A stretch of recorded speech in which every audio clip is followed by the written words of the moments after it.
Boris Johnson said yesterday about his awful advisor, Cummings. He said Cummings used his parental instinct. So I'm calling on all parents and all teachers who have children on this call. Use your parental instinct. Don't send your children back to school on the 1st of June. Don't. Boycott it until we feel that there's clear guidance, till the 5 tests that the NEU have put forward has actually been reached, and you yourself as a parent feel confident that actually you're not going to experience any more deaths than you may already have experienced in your community.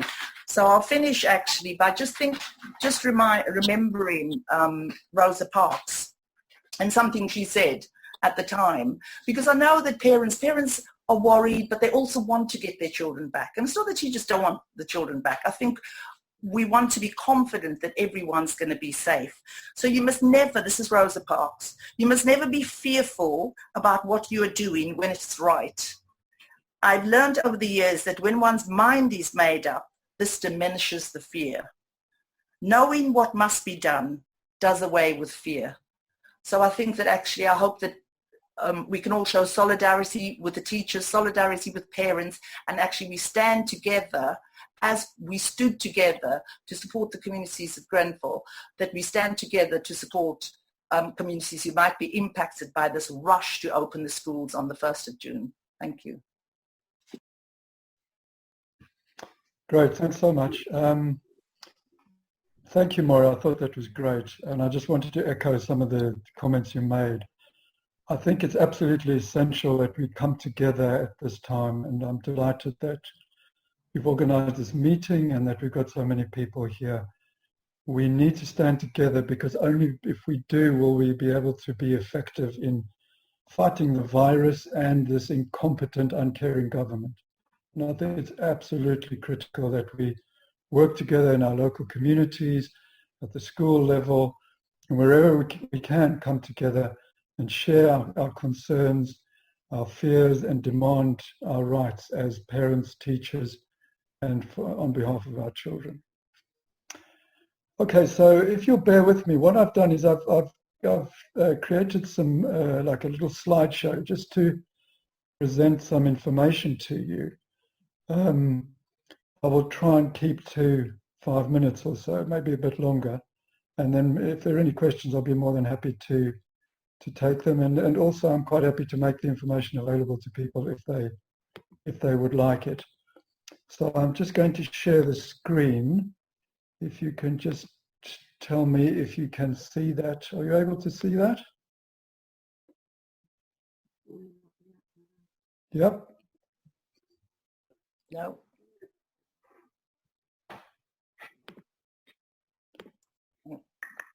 Share screen. Are you able to see the slideshow? Not at the moment, no. No, oh dear. If you come out of share screen and then go back into it. Okay.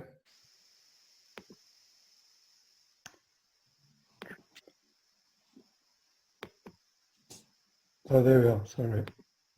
Can you see it now? Yeah. Great, okay. So this is what I want to go through quickly with you. How does COVID spread? What do we know about the risks to children? What do we know about risks to families and school staff? The risks to the BAME community and families, the risks from occupation, and then to mention the independent SAGE report. As you might know, the government has an official SAGE committee. It's called the Scientific Advisory Group on Epidemics. But there's such a lack of confidence in them that a completely independent group has been set up, which I think speaks very well and is speaking the truth to us all. Okay. So I want you to have a look at this diagram, because everybody knows about social distancing, right? And we all know 2 meters is the thing that's going to protect us. But it's not all about social distancing only. As you can see here, coughing and sneezing, we all know, can spread the virus much further than the 2 meters. But the important bit that I want to draw your attention to is this, the aerosols. These are tiny, tiny virus particles which float through the air, and can spread throughout enclosed spaces indoors, okay? Even if you are more than 2 meters away from people. And it's crucial to understand that, because a lot of the government guidance and advice about schools, about returning to workplaces, and for you teachers, you're going to be occupying offices with your colleagues. And if you're in a small office, even a medium-sized room, excuse me, and you are occupying that space for any length of time, these aerosolized virus particles will spread throughout that room if there is no proper ventilation. This is a kind of red, amber, green risk chart of what things are safe and what things are not so safe in terms of spread of there's rather a lot of information here, but basically all the stuff in green is outdoors, okay? Outdoors is very safe. As annoying as it is, when somebody walks past you in the park and they're not 2 meters away, the chances of you getting infected are very small. But as you start to move indoors, like you pop into the corner shop, 2 or 3 minutes to get a pint of milk, no problem. But if you've got a shopping basket and you're wandering around for 15, 20 minutes in the small grocery shop, and there are no windows and other people in the shop, the risk goes up. And then as we spend more time in unventilated indoor areas, the risk gets higher and higher. Please be careful of public transport, taxis, small offices. And the other thing to realize is what people are doing at any one time is important. If you're breathing quietly, you don't emit that much virus. If you're laughing and shouting, it's almost as bad as coughing in an enclosed space. So on the right-hand side here, I've done a little mnemonic of the factors that are important in terms of spread. And as I say, I'm quite happy to share this with anybody who would like it. I don't think there's time to go through it all now, but if essentially it is how close you are to people, social distancing, but also the space around you, the ventilation and the time that you spend in that space. And not to be forgotten is the issue of masks, as well as surface spread. Remember, if you touch things and then you touch your face, you can get infected. Okay, so what do we know about the risks to children? So far, it seems that children mercifully have been spared, and it's actually very reassuring. The figures that we do have are mostly from abroad. About 2% of cases in the US, in China, were children. Italy, less. Spain, even less. UK figures, we don't have figures. The great majority of infections amongst children are mild or asymptomatic. And there is, as Moira mentioned, this Kawasaki disease-like condition, which is called multi-system inflammatory syndrome in children. Fortunately, it's very, very rare. When it does happen, it can be serious. But even amongst the children that have been affected by it, the great majority have survived and gone home, and they've been okay. So far in the UK, we think there are about 100 children who have had it. It's still very rare, 1 in about 127,000, so it is rare, and most get better. And there's a message here from a pediatrician that I just wanted to repeat to you all. People have been afraid to take their children to hospital because they're afraid of them getting infected with COVID. And what we found is that some kids are getting very sick at home from non-COVID disease, and they're getting to hospital when they're really bad. And blue lights and sirens in ambulances. So if your children are sick, please call 111, call your GP, and talk to them. And if you need to go to hospital, please go to the hospital. I must say that the pediatric services, certainly at St. Mary's, where I know better than, I never worked in Brent, I worked in Westminster. The pediatric service at Westminster is excellent, and I wouldn't hesitate to take your child there if you needed to go to the hospital. So what about risks to families and school staff? Now this is the big unknown, okay? We don't know how infectious children are. What we do know is when kids get infected, they've got just as much virus in their systems as an adult does. There's no evidence that they're more infectious, but we don't know for sure that they're less infectious. And we also know that some children without any symptoms can transmit virus, just like adults can.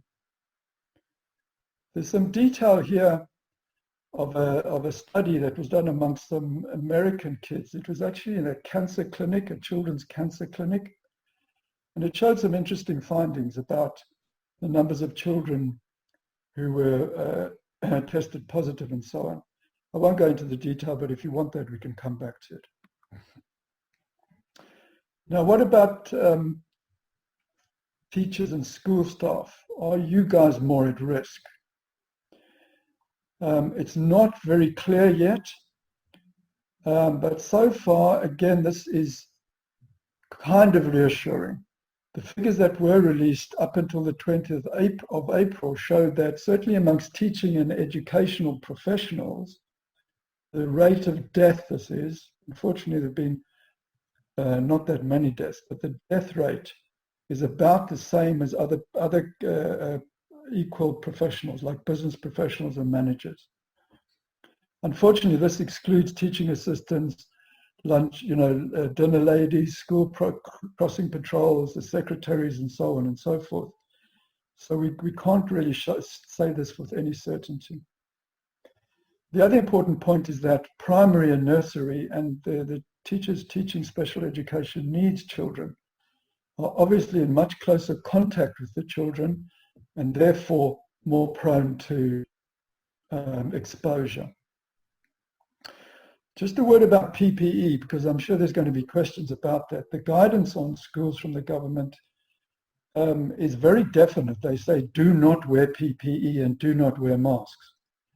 I think that is a mistake. If you go back to this drawing, if you are wearing a mask, you're going to stop these aerosols and a lot of the droplets, the bigger ones, okay? The mask will not protect you very much.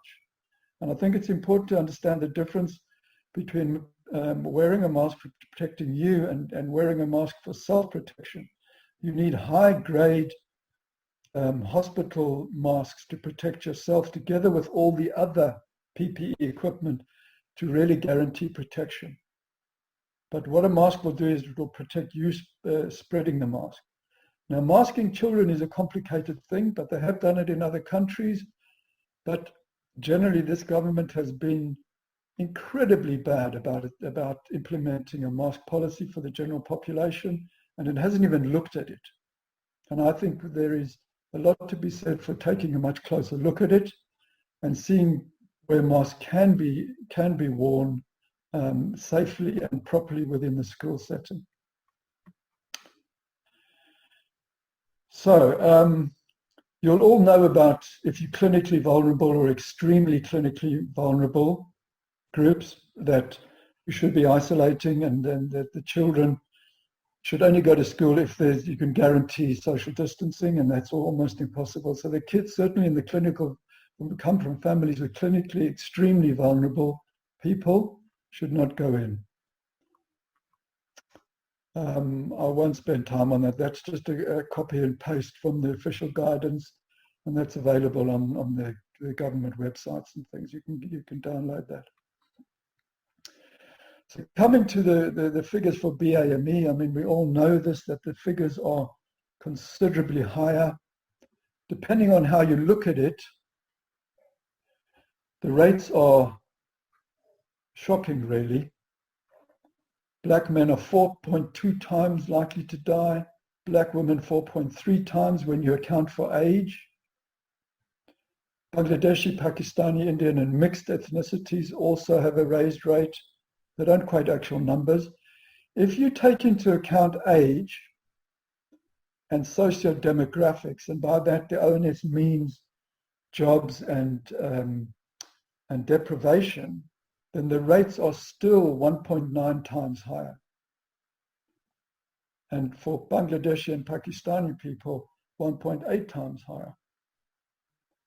And then they conclude by saying that it's unexplained. But I think, as Maurice already mentioned, the difference is the racism. And we know this. You know, I was doing some research looking at traveling on the underground. The TUC have produced information that the average commute for workers in London is about an hour and a half on the bus or the train. And that's why traveling on public transport is dangerous. Because you hour and a half, 45 minutes each way in the same carriage with somebody who's infected, those droplets and those aerosols are going to spread. But for BAME people, the average journey time is 10 minutes longer. So there are all these little things in every interaction almost in day-to-day life where Black and Asian people have that additional stress, that additional exposure to risk and so on. And I'm sure it is that explains the additional risk on top of everything else that we've mentioned. And here are those risk factors just enumerated. Just to quickly say, sorry, I don't want to take up too much time. Amongst health workers as well, 61% of deaths amongst health workers have been from an ethnic minority background. And shockingly, 95% of the doctors that have died have been from a BAME background. Occupation, there's some very high-risk occupations, security guards, taxi drivers, bus and coach drivers, chefs. And if you think about it, they are all people who are working with lots of exposure to the general public in small enclosed spaces. And I'll just finish. This is the Independent Stage report, and their conclusion is that do not go back to school until we have evidence of low levels of COVID-19 in the community and the ability to test, trace, and isolate people. Okay, I'll stop there. Thanks very much.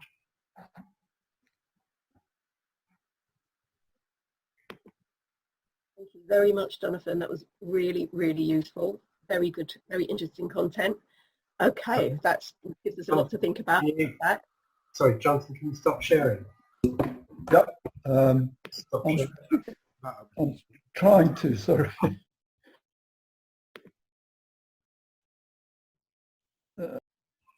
Thank you, Lucy. Can you hear me? Yes, I can. Excellent. Thank you very much for inviting me, Lucy, and organizing.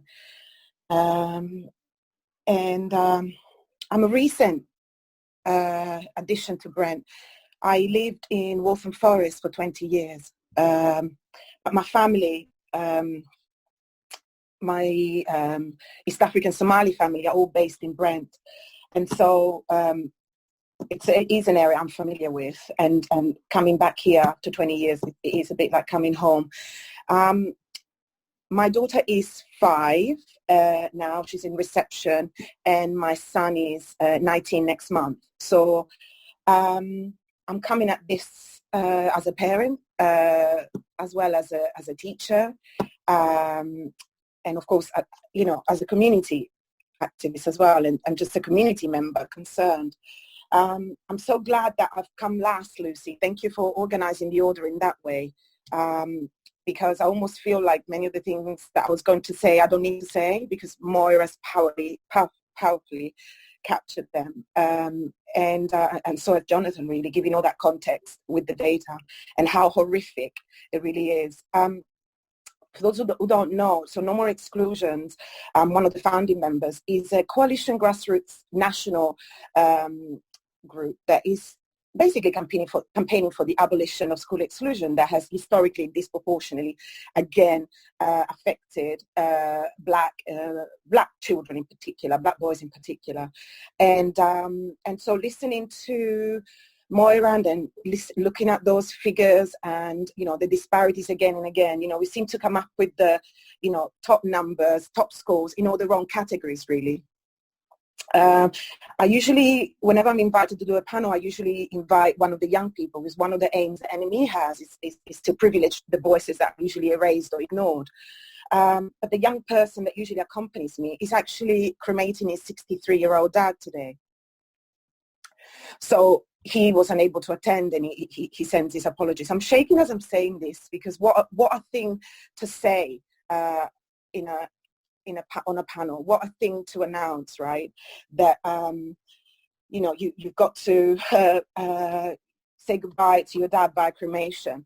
Who he is a Brent resident, or were Brent residents, long time, but he was excluded. This young person was excluded at the age of 6, and used to be transported, what we call busing, you know, which has got a long historical history, a long history in schooling, in segregated schooling. And many of you will know how that used to work. So children will get transported across, and he used to get transported from Brent across to, I think it was somewhere in South London, right through his secondary school education, various labels, autism, but not sure whether he is autistic or not, but it is a label that was bandied about for a while. Oppositional defiance disorder, SEMH, social, emotional, and mental health, a whole range of things. And he would have spoken about some of these things and the impact that they've had. And I think, I don't know, I'm struggling to talk about it, because I keep thinking about him at his dad's funeral. And his dad was in a care home, and his dad is actually also part of the whole Windrush generation.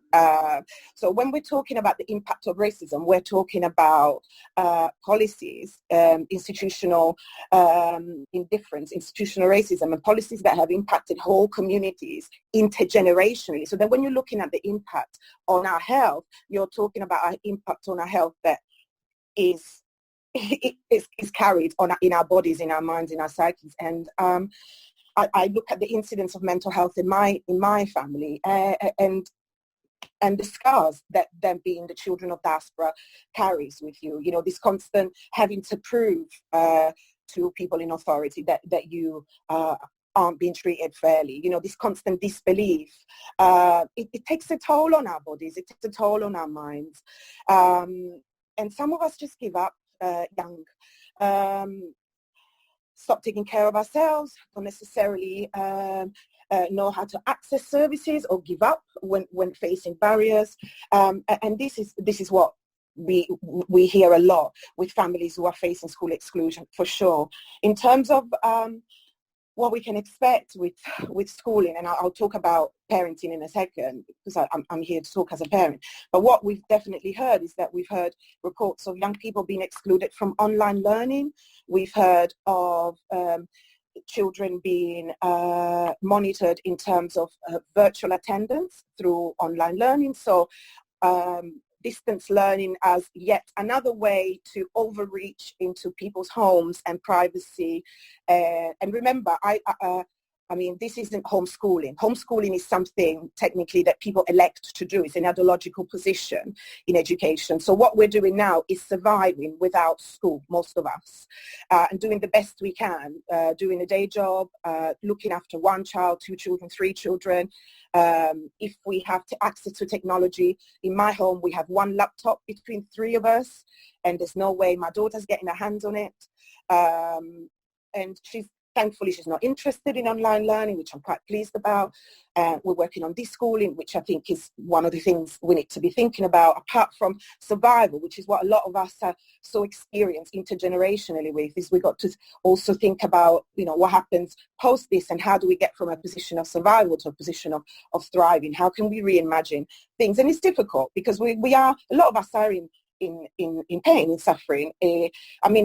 After this, so I have a Black Educators Alliance meeting, and I'll tell you now that Black teachers are scared.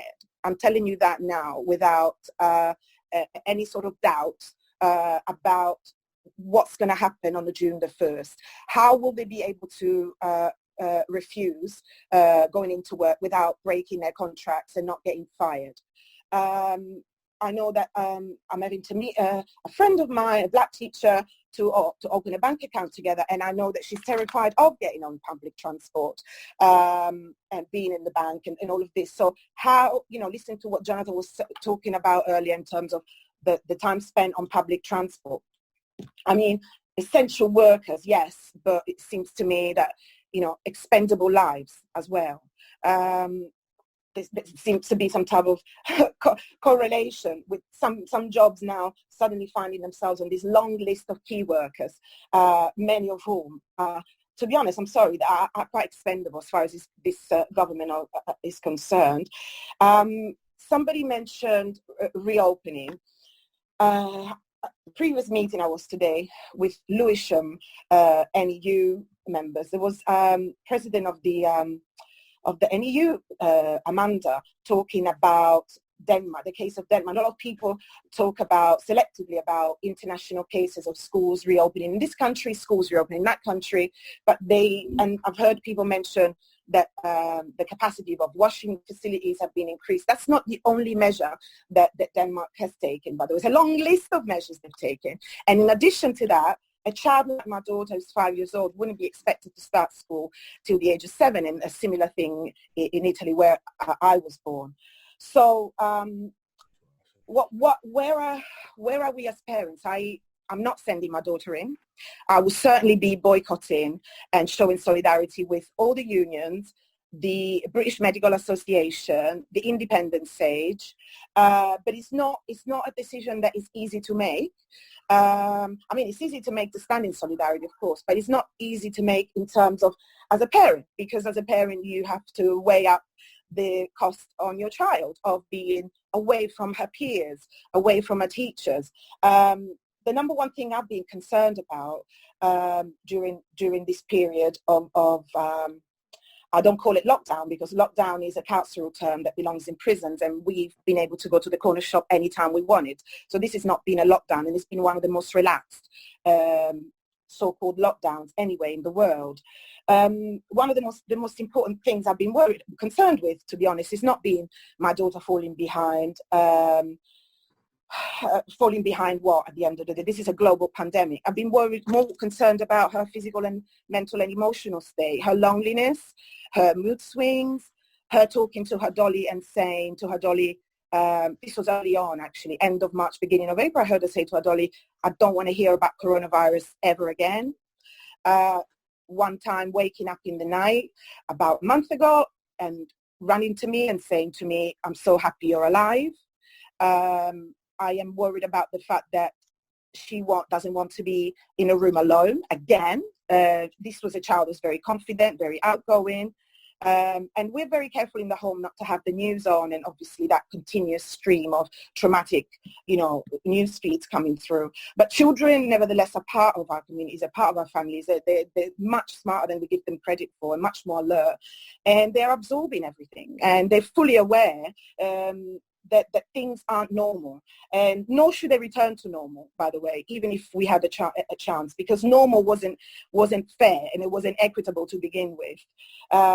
So just to sum up, I was in the park with my daughter about a month ago, and there was this young black teacher that approached us and had a conversation with her from a distance. My daughter was, one of the positive things that's come out of this period is my daughter's learned to ride her bike without stabilizers, and she's really proud of that. And that goes to show that children aren't falling behind. They're learning things all the time. They might not be learning things according to what Ofsted or the so-called framework is saying, but they're probably learning much more important things as we speak at the moment, like how to get along with people, what death is about, conversations that we don't normally have that we must be having now, whether we like it or not, how to play with one another, how to limit, screen times and all of this. So, what does it mean to have empathy for our neighbours? These are the type of things our children are learning, and we're not giving them credit. Anyway, back to this tale, just to finish off. Was in the local park. My daughter was proudly riding around without stabilizers, and these young black teachers approached us and had a quick conversation exchange and asked my daughter how old she was. My daughter says, I'm 5, very proud, and telling her, asking her, how did you learn to ride? And I didn't teach her. She just one day said, I think I'm ready, just take these things off, and she did it.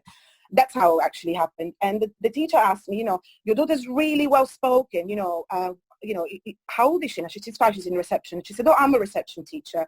And I said to her, how, she said to me, how is she developing a vocabulary like that? And I said, well, she's in a household where the youngest, the closest person to her is 18. So she's surrounded by adults, really. There's nothing extra in particular that we're doing. And she said, oh, is she doing any online learning? And I said, no, absolutely not. She's in, we're all overly exposed to the screens as it is at the moment, and we're concentrating on the things. And she said, oh, I'm really disappointed because the majority of my families and my families and children are not logging on. And then she kind of walked away, kind of disappointed with my answer, that I wasn't promoting this, stick them in front of a screen and get them to punch in on the virtual, the virtual attendance register or whatever it is. I think beyond this moment, we're going to have to think about the curriculum that actually matters. We're going to have to think about, online learning. I think I think it's probably here to stay now. There are elements of it definitely can be positive, but we have to think about the overreach and the surveillance element of that into our lives. We have to definitely look at the as usual, the inequality of it all. Who has access? Who hasn't got access? And above all, the focus has to be on relationship, on play, on reconnecting, and on absolutely dropping all this rhetoric on the attainment gap. What we have is an education that is owed to our children, and it hasn't just come about because of COVID. Thank you very much. Sorry, that was amazing.